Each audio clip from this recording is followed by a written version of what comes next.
Bismillahirrahmanirrahim. Assalamualaikum warahmatullahi wabarakatuh. Ketemu lagi dengan saya Akbar Zainuddin, penulis buku Manjada Wajadah. Kali ini kita di Ar-Raid TV dan juga FPA Gontor Channel. Seperti biasa kita ada di segmen Hikayah Pesantren dan saya sedang ada di Karanganyar di pesantren MTA. Pesantren yang luar biasa. Kita akan ngobrol-ngobrol dengan pimpinan pesantren MTA. Kiai Al-Hadj Suprapto, alumni Gontor tahun 1998. Assalamualaikum Kiai, kaya hal? Waalaikumsalam warahmatullahi wabarakatuh. Alhamdulillah bi khair. Alhamdulillah. Sehat terus ya. Bidaikumlah sehat. Saya semalam sama anak-anak luar biasa anak-anak ya. Dikasih apaan sih anak-anak ini, semangat betul itu. Saya ngajar mereka bukan pengabdian biar tahu gimana ikram pada ustadz-ustadz seniornya. Oh gitu ya. Ya, mereka belajar. Iya. Ustadz, kita cerita dulu Ustadz. MTA itu apa sebenarnya Ustadz? Organisasi seperti apa Ustadz? Baik, jadi kalau misalnya kita bicara MTA, bertanya kepada kami ini kan masih sangat muda ya. Artinya MTA padahal sudah berdiri tahun 74. Oh. Jadi sudah berbadan hukum yayasan tahun 74 walaupun pergerakan pengajian itu di 1972. Oh, pengajian mulai 72. 72. Kemudian baru di 74 itu diakta notariskan oleh Al-Ustadz Abdullah Tufail Saputro sebagai pendiri. Oh, pendirinya Ustadz Abdullah Tufail Saputro. Oh, mulainya dari pengajian berarti? Iya, jadi memang dulu ya beliau kan pedagang juga. Berkeliling, beliau juga keturunan Pakistan ya. Keliling seluruh Indonesia melihat bahwa terjadi kejumudan sebenarnya di umat. Kejumudan, bagaimana kemudian praktek-praktek agama itu hanya sekedar ngikut-ngikut saja di desa-desa apalagi kan. Nah, sehingga ada satu usaha ini harus kembali kepada dasarnya. Sehingga bahasanya adalah kembali kepada Quran dan Sunnah. Itu begitu awalnya. Sehingga berangkatnya dari pengajian. Dan kalau kita lihat di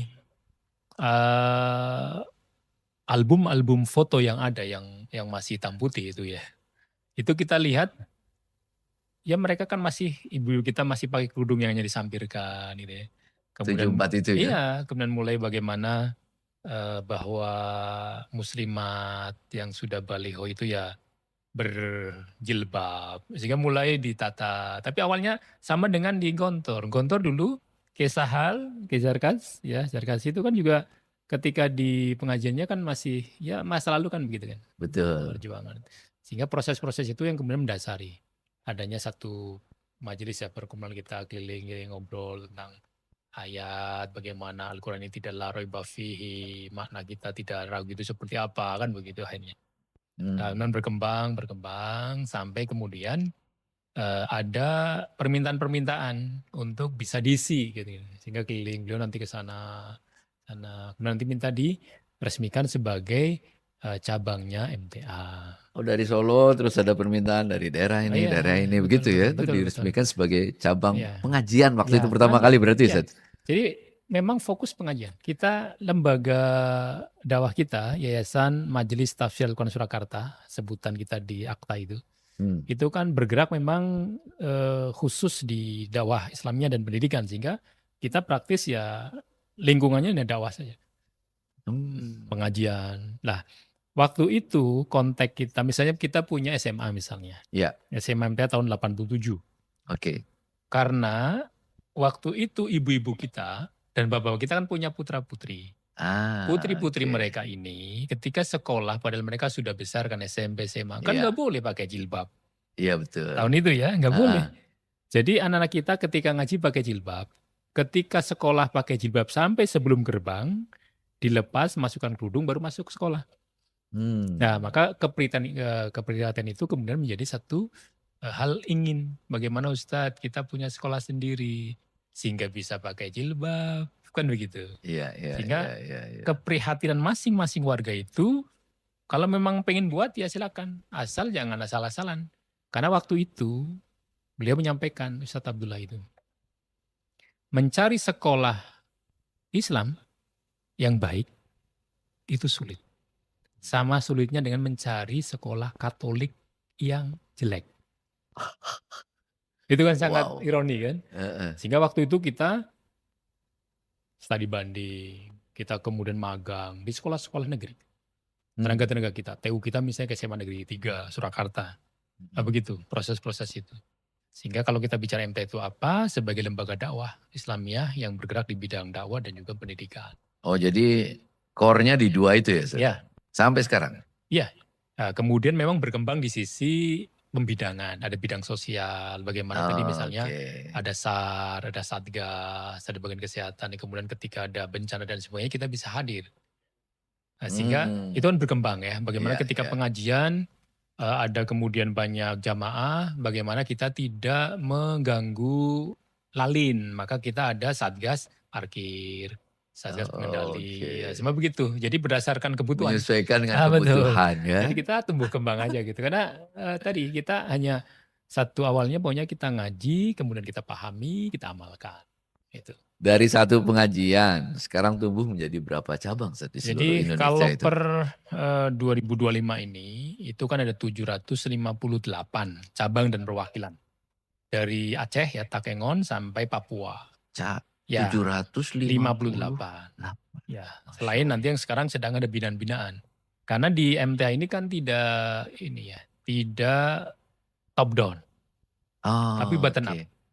Ya, bottom up gini. Jadi misalnya kita kan punya radio televisi sekarang ya apalagi. Dulu sama, kita kan dari mereka misalnya ngajinya di Solo, mereka pada mahasiswa kan waktu itu, kemudian pulang. Dan di sana mereka ngajakan kelompok. Kelompok-kelompok pengen diresmikan. Begitu jadi perwakilan. Sekarang ketika kita dengan satelit dan juga media yang sekarang, itu di berbagai pelosok negeri, kadang kita nggak tahu, di Buton saja, Sulawesi sana, itu juga sudah ada. Jadi mereka kemudian kumpul kelompok, kemudian mengajukan pembina dari sini, biar dibina dari Solo, begitu. Sehingga semuanya berkembang. Sama dengan ini, ada Ustadz ini dari Papua nih. Itu begitu, dia angkatan pertama kan sedang ngambil. Jadi teknologi memungkinkan sekarang ya. Kalau dulu kan harus datang ngisi pengajian satu persatu. Jadi unik ya, datang waktu itu bisa ditolak loh. Iya kan? Maksudnya bisa ditolak? Karena bukan orang daerah. Kadang kan ada sensitivitas kan. Asing wah gitu kami ya. pokoknya kalau pengajian yang dari luar, dari kami sendiri, dalam daerah sendiri. Kalau dari luar wah ditolak. Tapi sekarang baik di HP, baik di radio, di TV, semuanya kan sudah langsung masuk ke rumah-rumah masing-masing. Sehingga ketika mereka ada, loh ternyata kok ada, misalnya ada satu informasi di daerah A itu ada atas nama tertentu, si A misalnya, nomor HP sekian, nanti akan dihubungi bareng-bareng, ternyata banyak ya yang sama-sama mendengarkan. Nah itu, sehingga kemudian ketemu, kemudian minta agar lebih intensif, minta ada guru yang dikirim. Nah begitu. Sehingga itu proses di majelis kita di MTA itu, kita bergeraknya di bidang dakwah saja, bukan partai politik maupun ormas ya. Jadi kita firm nih sudah, jadi sudah 52 tahun. 52 tahun. Ya, itu yang memang sesuai kita umur saya. sudah cukup matang bahwa ya politik tidak menjadi satu tujuan. Jalan ya. Satu tujuan hanya sebagai satu saran, itu wilayah selain silakan. Yang penting kita bagaimana mendidik umat ini agar mengerti agamanya, sehingga dengan mengerti agama mesti akan berperan untuk negaranya. Itu pasti. Dalam bidang apa saja. Itu pasti. Semuanya akan muslih dan muhsin. Gitu. Sekarang dalam bidang pendidikan seperti apa, Set? Baik, jadi untuk MTA tadi kami sampaikan memang berdasarkan kebutuhan internal awalnya. Walaupun kemudian ini sudah clear. Jadi ketika kita mendirikan lembaga, itu bukan untuk MTA saja. Karena MTA bukan bagian terpisahkan dari kaum muslimin. Kita hanya satu lembaga dakwah saja. Bukan eksklusif lah ya. Betul, sehingga kita ada di pertimbangan MUI, kita juga di Dewan MUI dan sebagainya. Artinya, atau forum-forum silaturahim di umat Islam, di Surakarta dan di FKUB dan sebagainya. Sehingga artinya, apalagi kita kan sangat terbuka ya. Terbuka dalam arti web kita juga terbuka, tempat kita juga terbuka, yayasan kita juga terbuka. Sehingga clear. Kemudian Kita mulai dari SMA waktu itu karena tadi proses-proses bahwa ketika pengamalan ibadah ini menjadi problem waktu itu ketika jilbab dilarang. Ya dari SMA kemudian SMP. SMP menarik lagi. Oh jadi mulainya SMA malah? Ya SMA dulu. Kenapa? Karena waktu itu remaja-remaja kita sudah balighoh nih. Lah kalau sudah balighoh bagaimana mereka menutup auratnya kalau nggak boleh? Nah, sehingga itulah ketika SMA dapat kan kita dari SMP masuk. Nah ternyata banyak problem. Karena SMP sudah punya problem-problem sendiri, maka kita dirikan SMP. Nah SMP ini menarik. SMP ini awal kita dikirim ke Gontor. SMP tahun 93. Itu mulainya, itu dari sebuah yayasan Kristen Katolik SMA, kemudian kolaps, dijual, dibeli oleh MTA. Gedungnya itu. Di Gemolong ya. Jadi waktu itu kita masih kerja bakti nurunkan baliho segala macam salib itu tentunya kita bersihkan. Menarik sekali itu. Lah, waktu itu 94 kita lulus 93 SMA. Iya. Angkatan keempat saya. Antum 93 lulus. Iya, 93 lulus SMA, kemudian 93 juga berdiri SMP MTA. Boarding. Lah kita dikirim oleh pusat oleh Ustadz almarhum Ustadz Sukino, abinya Ustadz Khalid ya. Angkatan kedua karena Ustadz Abdullah Tofel kan 92 meninggal. Nah, kemudian ke Gontor itu konteksnya apa? Kita angkatan pertama 6 orang itu termasuk Ustadz Khalid ya, pimpinan kami sekarang. Itu kan untuk pengen punya pondok. Jadi tahun 94 pimpinan pusat MTA pengen memiliki pondok pesantren. Maka dikirimkan. Sehingga dikirim kita ke Gontor. Kader 6 orang ya? 6 orang? Ya, 6 orang itu sama barengan antum itu? Iya, kemudian angkatan kedua ada 5 orang. Angkatan ketiga ada 4 orang, jadi 15. Ke Gontor semua itu? Iya. Jadi sekarang sudah pada kembali kita semuanya. Iya. Nah itu kemudian proses berjalan, tapi karena waktu itu kita ngambil kesimpulannya adalah dengan dinas, sehingga kita tidak bisa di pondok pesantren waktu itu. Sehingga hanya boarding school. Walaupun kemudian Kemenak juga memberikan emis kepada kita. Tapi kan kurikulumnya kan nasional, sehingga belum pure pondok pesantren ya. Sehingga sekarang kita punya SMA, MTA, ini boarding school ya, Putra Putri. Itu SMA boarding school berarti sendiri itu? Iya, Putra Putri. Ini Putra Putri. Ya 875 lah sekarang siswa-siswinya. Dan SMP. SMP juga ada boarding school juga? Ya, itu udah 700-an 58 ada ya. Oke, itu yang ke Kemendikbud ya berarti ya? Ya, kemudian SMP itu yang tadi malam kita lihat ya, SMPT. Itu untuk yang full day. Full day yang tidak boarding ya. Dan SD itu ada 9. Jadi ada di Ngawi, ada di Soloraya. Oh, ada 9 SD di sekitar sini. Karawang ya, Karawang di Kelari. Oh, Karawang ada juga. Kelari, kemudian di Kota Bumi di Lampung Utara. Kemudian yang TK-TK itu ada 84. Seluruh Indonesia itu. Ya. Karena kita berpikirnya bahwa ketika kita ada pesantren tahun 2019, jadi 2019 adalah awal kita berdirinya pesantren MTA ini. Oh, setelah ada SMA, ada SMP, ada SD, ada TK. 2019 pesantren ini berdiri. Ya. Pesantren MTA ini. Jadi tahun ke-7 sekarang kan. Iya. Ya masuk tahun ke-7 ya. Nah, yang menarik begini, bahwa ketika kita sudah punya SD, kita kan punya SMP. Iya. SMP IT, SMP boarding school, SMA. Iya. Kita punya pondok pesantren dengan KMI. Sehingga kita memberikan satu peluang kepada publik itu memilih. Kalau di bawah naungan MTA itu ada SMP-nya ada boarding, SMP IT yang full day saja ada. Kemudian yang pondok pesantren pure, pondok pesantren juga ada dengan kurikulum KMI. Nah begitu, sehingga orang tua kan ya monggo anak pengen milih apa silakan. Nah itu yang menjadi lebih berwarna. Lengkap ya di sini ya. Yang lebih berwarna lah itu mungkin yang lebih. Ada yang SMP, ada juga yang pesantren. Nah yang pesantren nih sekarang Set, berarti muadalah sistemnya. Ya, jadi kita sudah bermuadalah, alhamdulillah tahun 2024, injury time itu.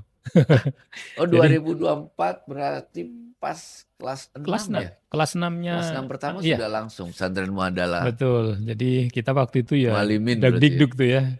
Karena kita sudah mendeklar. Kita dulu terinspirasi Ki Anang tuh, Ki Anang, Ki Bisri, Ki Nizar. Sudah pokoknya Muadalah, apalagi Ki Amal. Eh. Pokoknya muadalah.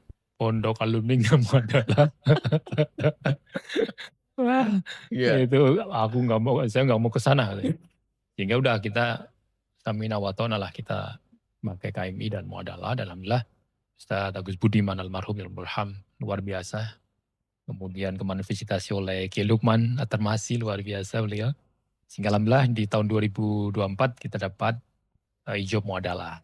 Dan sehingga ketika anak-anak lulus, itu mereka sudah punya ijazah muadalah. Alhamdulillah. Alhamdulillah. Jadi secara kurikulum IKMI Gontor berarti Iya, jadi full. Full ya? Full KMI Gontor. Kami sampai misalnya ada panggung gembira, ya ada panggung gembira. Fatul Kutub, Amlul Tadris, Porseni, ini benernya Porseni ya. Iya. Kemudian pokoknya apa yang ada di Gontor sebagai kiblat dalam pendidikan KMI ya. Nah, kita ngikut karena beliau dalam hal ini ya Gontor sudah berapa? 100 tahun kan? 99 Satu sekarang. abad kan ya. Tahun depan udah 100 Kalau Hijriah kan udah 1 tahun kemarin. Iya betul. Oh Hijriahnya udah, iya betul. Sehingga luar biasa, artinya kurikulum Gontor sudah terbukti. Ya, walaupun beliau, Bapak pimpinan senantiasa menyampaikan kepada kami kan tetap bahwa di sana ada muhafadzul alal qiyam ya. Jadi bagaimana? Walaktu. Jadi asal, tapi kan berbeda. Jadi beliau sekarang adalah menjaga nilai, kemudian ladu al-jadid, at-taghyir ilal kamal ya, at-taghyir ilal kamal. Itu kan akan satu apa ya, satu luar biasa, satu kata bijak yang memberikan satu pembelajaran bahwa kita para alumni kan diberikan kesempatan untuk silakan mana yang sesuai dengan ciri khasnya masing-masing. Iya kan? Jadi muhafadzul qiyamnya pada nilai-nilainya clear, muhafadzahnya, tapi at-taghyir ilal kamal kita berubah untuk menuju yang lebih baik kan. Kan gitu. Sehingga misalnya kami di kami kan nggak mungkin bisa mengambil semua dari Gontor dengan 100%. 30% udah bagus banget tuh. Maka kami ada misalnya karena kita di MTA Majelis Dakwah, ya ada muatan-muatan tahfidnya kan gitu kan. Nah, sehingga itu yang kemudian luar biasa yang Gontor memberikan ruang untuk yang bisa modifikasi ya. Itu kan hebatnya lembaga kita, Gontor begitu ya, alumni kita. Jadi apa Ustaz warna MTA yang dimasukkan ke pesantren MTA ini? Jadi kalau Gontor ada Pancajiwa. Kita juga Pancajiwa di pondok kita. Di majelis kita juga ada Pancajiwa. Jadi nilai-nilai majelis, ada kebersamaan juga, ada keikhlasan tentu yang pertama. Ada keikhlasan, ada kebersamaan, ukhuwah Islamiyah, ada kemudian kemandirian, ada minum sawah. Nah itu yang kemudian dibawa ke nilai-nilai di pondok ini. Agar apa? Agar kita itu tidak lupa bahwa pondok pesantren MTA itu di bawah MTA. Sehingga ketika MTA sebelumnya sudah memiliki lembaga dakwah yang sudah ratusan cabang ini, ketika mendirikan unit baru yang kemudian sistemnya dari Gontor, itu bukan berarti kemudian Gontorisme kesannya. Kan gak bisa. Gontor kan tidak membawa kepada seluruh alumni untuk Gontorisme. Tapi sebagai sebuah lembaga pendidikan, dimanapun nanti tumbuh dengan pendidikan yang holistik itulah kemudian sama dengan Gontornya. Tapi nilai ruh masing-masing pondok bisa ada tambahan-tambahan yang kemudian itu menjadi ciri khasnya. Kami misalnya bagaimana santri kita itu kan berangkatnya dari komunitas. Warga-warga pengajian khususnya. Sehingga ketika kita memberikan edukasi itu kami merasa lebih agak terbantu. Lebih mudah karena mereka sudah tahu dulu ciri khasnya di kita sesama warga kita sebagai satu saudara. Ukhuwah kita Islamiyah sama di Gontor ada ukhuwah Islamiyah. Betul. Di kita sebelum anak datang itu sudah tersentuh di keluarga masing-masing dalam pengajiannya gitu. Oh kebanyakan memang dari warga MTA ya? Kita masih 75%-an. Iya. Ya, yang 25% ya bukan warga tapi umum masyarakat umum. Itu yang ada, sehingga lebih kami merasa bahwa input kami itu lebih sudah diasah dulu kira-kira begitu. Sudah ada warna karena udah dididik nilai-nilai MTA di keluarga ya. Ya itu yang memang tidak bisa kita pungkiri. Tidak bisa ya, itu tidak bisa lepas lah itu. Sehingga ketika kita menerima santri baru, waktu itu ada 132. Mulainya 132. 132. Yang sampai sekarang sudah 1158 ini. 7 tahun ini 1158. Ya ini kan karena berangkatnya dari tadi kan. Dari Jadi, komunitas itu. komunitas kemudian tetangga itu melihat anak itu baik, sekolahnya di mana, oh di Pondok MTA, nanti dia ikut. Begitu di kita itu. Sehingga itu yang membuat ya alhamdulillah kita bersyukur bahwa ternyata ada modal awal ketika kami diamanai sebagai pimpinan, bukan kemudian kami yang pinter menarik murid, santri tetapi beliau bapak pimpinan dulu di MTA komunitas yang itu sudah membangun komunitas yang besar memiliki itu. trust kan, sehingga mau ke SMP silakan, ke SMA silakan, ke pondok welcome, kira-kira begitu. Oke, ini saya keliling ke sekitar 200 pesantren. Ada yang mulai bangunannya dari awal sederhana segala macam. Kalau di sini saya melihat tuh kayak simsalabim. Bangunan dengan kualitas mungkin salah satu yang terbaik lah saya bilang ya. Dari yang saya kunjungi ya. Kualitas terbaik, apa saja terbaik, fasilitasnya terbaik. Hasil fulusu min aina. Mungkin teman-teman perlu belajar ini. Jadi kita senantiasa ketika kita kumpul dengan pimpinan-pimpinan di FPAG khususnya ya. Iya. Senantiasa memang dana itu menjadi faktor utama. Kenapa? Karena kita swasta.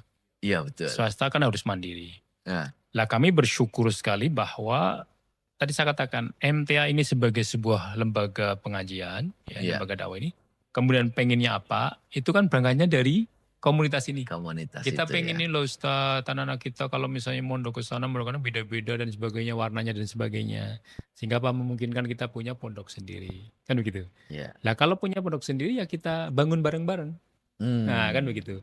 Sehingga ada konsensus yang kemudian kalau kita pengen mau sesuatu, ya kita sokong bareng-bareng. Karena kita tidak pernah membuat proposal. Tidak pernah.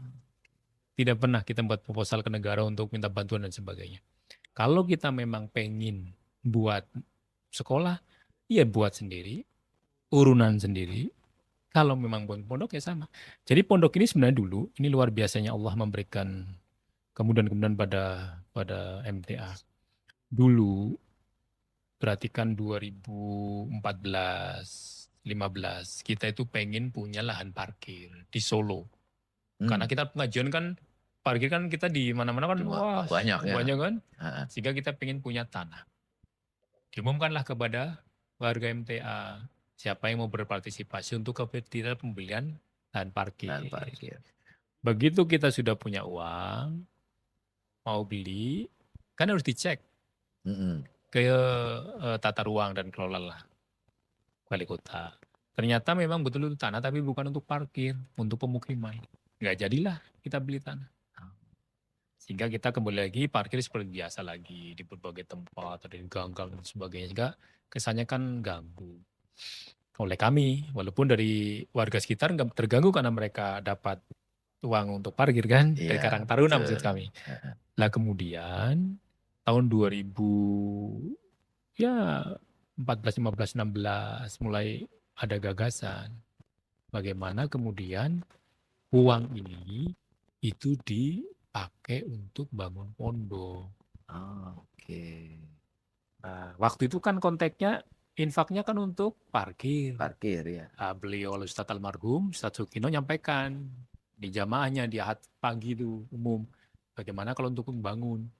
Pada setuju. Ustaz udah. Maka bangunlah ini. Jadi dulu tahun 2018 berdiri. Bangun 19 sudah kita buat untuk kelas, untuk pembelajaran. Sudah ada masjid, ya ini masjid. Kemudian ada gedung Indonesia itu yang kita dapat PPR sama dengan Batang itu yang kita Nizar. Terus yang Abu Bakar untuk asrama dan kelas. Nah sekarang kalau pertanyaan dari mana fulusnya, ya minindillah di kantong kita masing-masing. Kalau kita memang mampunya nyokong 100.000 ya 100.000. 200.000, 200.000. Itu kenyataannya. Jadi tidak ada kemudian kita memiliki satu, misalnya wah ini ada bantuan dari negara mana gitu. Nah, itu yang kemudian kita sampaikan kepada teman-teman di FPAG. Kalau kiai atau ustadz punya pondok, mesti beliau-beliau kan punya jamaah. Pengajian itu loh. Iya Lah dari betul. situlah kemudian kalau kita merawat jamaah dengan baik, mereka percaya pada kita bahwa kita bukan untuk kita, tapi untuk pondok, untuk bangunan dilihat, itu mereka kan percaya. Contoh misalnya, ini satu hal yang menarik.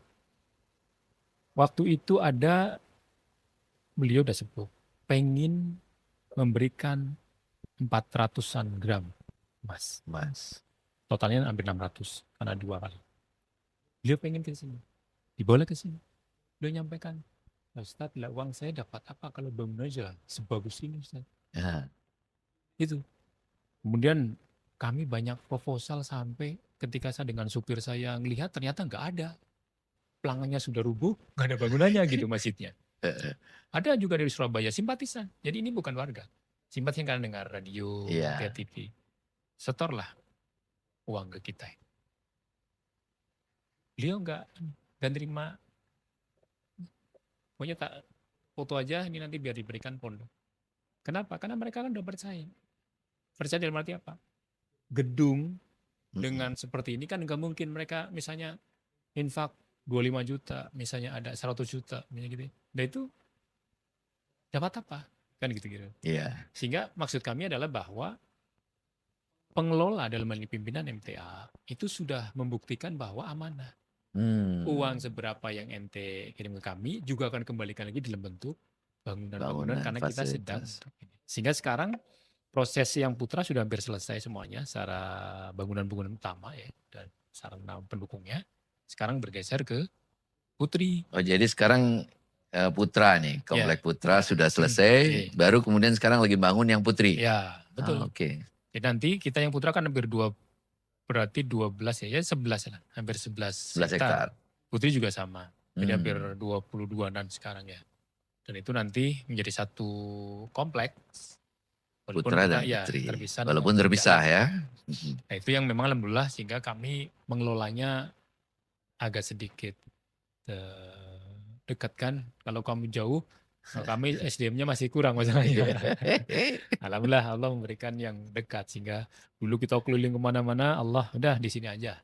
Sehingga alhamdulillah kita sudah memiliki tanah yang mencukupi untuk kapasitas putra kami batasi. Jadi begitu pertama kita mendirikan pondok, kita mulai gerilya membicarakan untuk program jangan tahun 2017-18an itu. Kami maksimal di 1.200. 1.200 santri ya untuk putra. Ya, kemudian putri kita nanti 1.500. Oh jadi dibangun dengan kapasitas maksimal dulu. Ya, jadi fasilitas menyesuaikan. Oh, jadi kita menyesuaikan. Jadi karena kan gini ya, uniknya pesantren kan gini. Kalau di rumah kita punya 2 orang anak, ya, bapak ibu, kita minimal kan dua kamar mandi, ya, misalnya. Lah sekarang kalau 50 anak, apa 2 kamar mandi? Makannya bagaimana? Kelasnya bagaimana? Asramanya bagaimana? Sehingga kita bicaranya sekarang kalau kita punya 1.200 santri, kompleks yang akan kita bangun itu seperti apa? Setiap maskan, setiap asrama akan berapa menampung. Sehingga 1.200 berarti kita cuma butuh untuk 4. Masing-masing 400 atau 300. Itu udah selesai. Jangan bisa lihat nanti kita lihat untuk bagaimana nanti di putri misalnya di sarana yang ada orientasinya itu. Putri tentu lebih beda dengan putra. Besok putri itu hampir setiap keluar ruangan sudah ada cermin tuh untuk ngaca. Putra nggak usah gini cukupnya. Nah itu kan hal yang memang perlu kita gagas. Sehingga nanti FVAG kami kemarin matur ke Ki Anang bagaimana kemudian besok tajamu ketika di sini besok kan di Gerobogan. Tajamu di sini tuh kita membicarakan mengangkat tema-tema pesantren tentang kepengasuhan, tentang pengelolaan aset. Itu menjadi isu-isu yang penting. Nah sehingga ke depan jangan sampai pondok itu senantiasa dimarginalkan dalam pemberitaan yang negatif. Ketika ada satu kasus nanti gitu ya. Itu yang mudah-mudahan lah bisa. Amin. Jadi kesimpulan saya ini bukan simsalabim, tapi kalau bahasa pemasarannya itu the power of community. The power of community ini luar biasa. Dan kan gini, ini tahun 2019 kita berdiri. 2018 kita bangun. Tapi 2018 kita bawakan ke belakang sejak 1974. Iya. Nilai-nilai kemajelisan ini diinternalisasikan kepada warga. Silih berganti generasi kan. Dan terus bertambah. Iya. Sehingga bukan kemudian ujuk-ujuk jadi seperti ini. Iya. Makanya ketika Ustaz, ya iya rintisan kita yang dengan misalnya ada rintisan pondok dengan jamaah masih 20, 50, 40. Itu sama dengan kita 70, 50 tahun yang lalu. Kan begitu. Iya kan? Nah ini yang kemudian memang bagaimana menjadi tantangan kita, kami apalagi yang tidak ikut bimbing dari awal, jamaah kan. Kami kan hanya nemu untuk kita lanjutkan. Sudah ada ya. Itu bisa tetap amanah, itu kan yang menjadi. Itu ini berikutnya, tantangan berikutnya. Itu tantangan tidak mudah. Jadi tantangan awal itu membina, tantangan kedua mempertahankan. Itu yang merawat dan mempertahankan tidak mudah. Tidak mudah. Ya, karena apakah nilai tetap sebagaimana hitoh yang awal. Kita kembali kepada Quran Sunnah, kita bagaimana yang kita pahami, kita amalkan. Tanpa kita merasa yang paling benar ya. Iya. Tapi itu yang kemudian harus kita senantiasa berikan kepada anak-anak kita. Sehingga harapannya ketika kita dapat menjaga amanah ini, maka proses-proses berikutnya bisa berjalan. Kenapa? Karena setelah ini harapannya kita ada perguruan tinggi berbasis pesantren. Kenapa? Karena kita sudah punya SMA, kita sudah punya pondok pesantren, kan begitu. Iya. Kita sudah punya SDM yang sekarang sedang kita sekolahkan. Nah ke depan harapannya di 10 tahun lagi kan harus sudah kita punya cita-cita bagaimana itu bisa ada groundbreaking untuk perguruan tinggi berbasis pesantren. Sebagaimana yang Prof. Hamid juga senantiasa mengharapkan dan komunitas kita di pimpinan-pimpinan pondok kan harapannya pondok-pondok itu pasca KMI itu ada lanjutannya. Kan sebagaimana di Ikrar Wakafnya di Gontor juga kan. Jadi keperluan tinggi yang perguruan tingginya ya, bukan KMI-nya kan. Itu yang menarik. Jadi kita mengetahui kapasitas kemudian kualitas seseorang itu pasca di perguruan tinggi. Dalam konteks berarti lepas masa remaja maksud kami. Ya. Kan ini remaja ini dewasa ini sebenarnya. Karena proses di remaja ini itu kan yang sebagai basic dasar. Kemudian pengembangan di proses menuju dewasa. Itu dewasa kita anggap kamarnya kalian muda ya di perguruan tinggi lah kira-kira.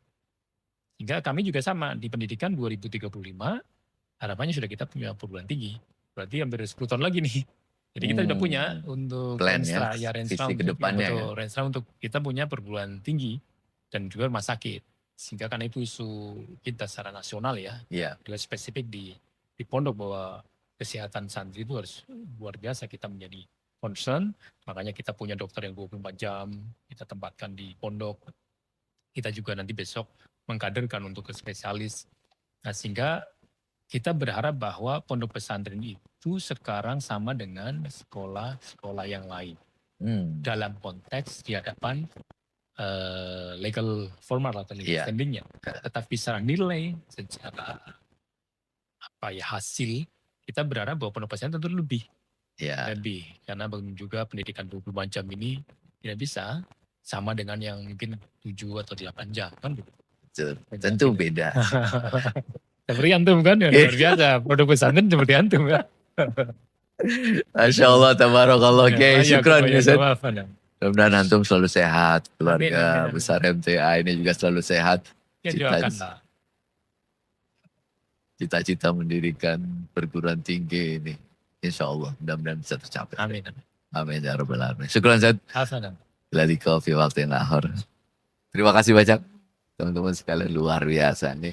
Perbincangan yang penuh inspirasi. Syukran lakum. Assalamualaikum warahmatullahi wabarakatuh. Waalaikumsalam.